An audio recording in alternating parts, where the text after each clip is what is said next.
माझ्याकडून डॉक्टर बाबासाहेब आंबेडकर यांच्या जयंतीच्या हार्दिक शुभेच्छा. So some a few words about him.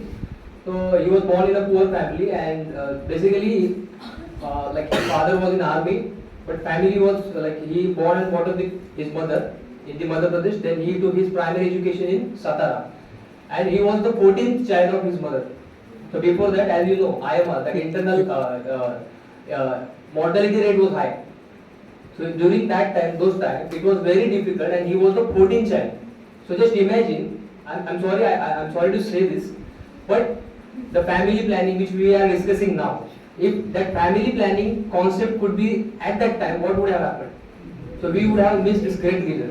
And this is really, I'm telling you, he was the 14th son. He did his schooling, he did everything, but the way Ramakrishna sir said, Vishweshwaraya sir America admuttandu Vishweshwaraya. One more thing, the way he said that really it was like the untouchability, that problem, social inequality, we can't imagine. Still many parts of India it is still prevailing, it is happening, but absence of media is also there are problems. One more thing I would like to tell about him. If you see the history of India, you will get like two dimensions of the history of India. Like the freedom fighters who were expecting and they were fighting for the freedom, and some are like all of that side, and one side he was there, he was not fighting for it. If I am wrong, don't take me wrong if I am wrong, he was not fighting for the freedom, he was fighting for the privileged, underprivileged people, the untouchables, the Dalits, and he was the first person who talked about the separate electoral for the Dalit peoples. And unfortunately that in 1932 Gandhiji, that bet was there, he denied that that pact was unsuccessful, but he was actually expecting that equality should happen in India. One more thing, I would like to compare Indian freedom, Indian constitution with the USA. USA got independence in 1776, and in 1920 after 144 years or 150 or 150 years, the female got right to vote, or only white female. But in India, in the case of India, on 26th January 1950, on very first day, all Indians got right to vote. So this is nothing but the vision, great envision, and structured by the Dr. Babasaheb Ambedkar.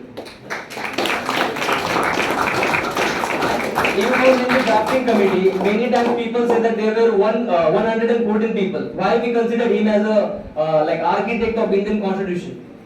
He was the only person after drafting, after studying more than 60 countries constitution, more than 60 countries, more than 162 days work. He was the only person, and remaining people, they were asking number of questions. Why this article is there? Why you have made this article? Why you structure this article?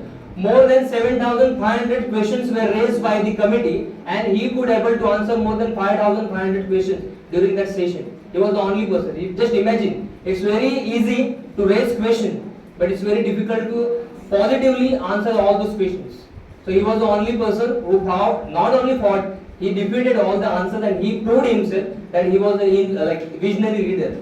If you have time, just go and see BBC interview. He gave the interview with the BBC, and clearly explained by the sir, Keshav Nira sir, that he told that constitution may be great, but the person who is handling and implementing, it's up to him or her. That I'm not going to talk about the current condition or the political condition. Even we are celebrating his birth anniversary today, one day before, because tomorrow is holiday. Why? You have to give like you. Everybody will take birth, but the birth we have to prove. You have to give your contribution to the society, and not for the satisfaction of the society, but for the development of the society. You will get many people, they will be having multiple degrees, they will be having, nowadays you will see many people, they will be having MA psychology, MA sociology, MA education, everything. You will have the 2 PhDs. But your PhD, for example, if my topic is crime against women, I am writing thesis on crime against women, and myself I am committing the crime. What is the use of this PhD? What is the use of this education? Your education should show the direction to the society, and the early speakers, the early visionary people, they had that